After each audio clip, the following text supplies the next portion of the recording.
I'm Roland Lesterlin, the game director for Just Cause 3, and welcome to the beautiful Mediterranean island chain of Medici. As Rico Rodriguez, you'll explore all 400 square miles of this vast open world. But right now, let's just jump straight into free fall towards the town of Alba. At Avalanche Studios, we love building huge sandbox worlds, and everything you see here on the screen you can travel to. The hills, the mountains, the beaches, you name it, what you see, you can go straight to it. The story behind Medici is that it's being held under the brutal control of the dictator General Di Ravello. And as you can see, his domineering presence can be felt throughout all the towns and the villages. Inspiring a revolution to free the people is no simple task for any ordinary citizen. But Rico is no ordinary person. With his unique tools of destruction and large arsenal of weaponry, it's entirely up to you on how you want to free the people. It can all start with toppling one of the classic symbols of General Di Ravello's rule.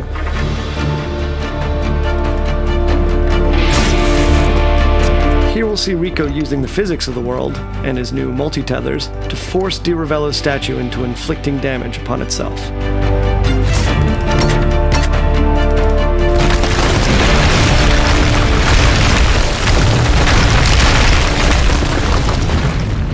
Alright, so with the statue destroyed and Di Ravello's tyrannous grip on the town of Alba no longer quite so tight, let's have a look at Rico's new upgraded grapple. As with JC2, traversal is very much at the heart of the experience. Medici is packed with activities, challenges, and opportunities for creative destruction. Now here we can see one of Di Ravello's propaganda spouting speakers, so let's make quick work of it and tear it down.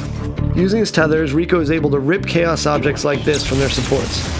And as you destroy these pieces of propaganda, you further weaken Di Ravello's influence over the area. Gas stations were so much fun in JC2, we decided that we wanted to take them out of the core chaos progression system and just allow players to destroy them as many times as they want. And our physics play to our favor as a chain reaction kicks off and the whole place goes up.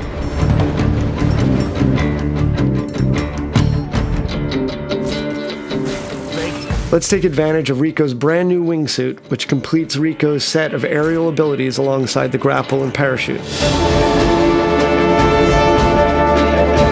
As you can see here, the sense of speed with the wingsuit deployed is unparalleled, and with the right terrain we can cover huge distances very quickly. Just as with the parachute, Rico can use his grapple to pull himself along, thus giving him an additional speed boost, and have tons of fun doing it. Let's apply a little out-of-the-box thinking with one of the many airborne vehicles in the game. Rico can fly anything, so hijacking this jet really isn't an issue. And this might be a multi-million-dollar military plane, but in Rico's hands, it's a very big and expensive bullet. Alright, so we've blown up the refinery and we've seen the cascade of destruction. Now let's take to the roads in a souped-up sports car. In Just Cause 3, there are over 80 different air, land, and sea vehicles for you to drive, crash, do whatever you want with. Our driving model has been completely overhauled since Just Cause 2, giving players more control over the vehicles themselves, as well as increasing their destructibility. And of course, there are numerous race challenges for you to play that'll allow you to unlock vehicle-based mods to improve your rides. We're not a racing game, so going off-road in our world can be lots of fun. Our state-of-the-art destruction extends even to vegetation, so if you're under heat trying to get away from people, you can plow through fields of sunflowers and lavender fields, even through bushes and trees.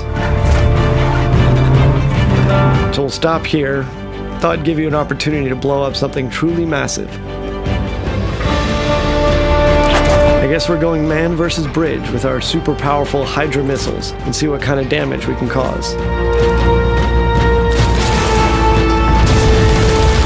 Shooting out the supports will result in the bridge destroying in tons of different ways. And this means you can come up with your own great action moments. And that's the core of the sandbox experience.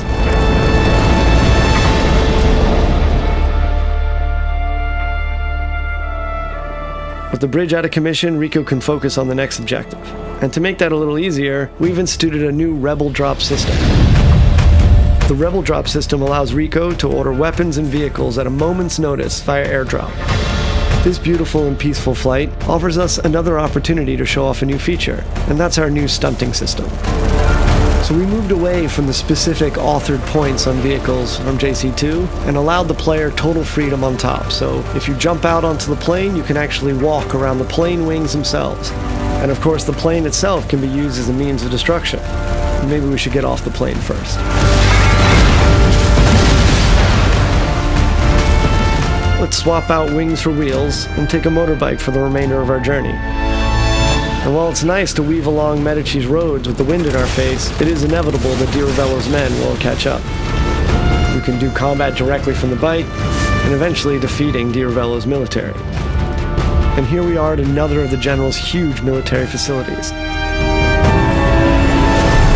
So let's put all of Rico's abilities and tools to the test, and take down Vigilator Sud's huge communication spires and satellite dish, and cripple the general's hold on Sirocco.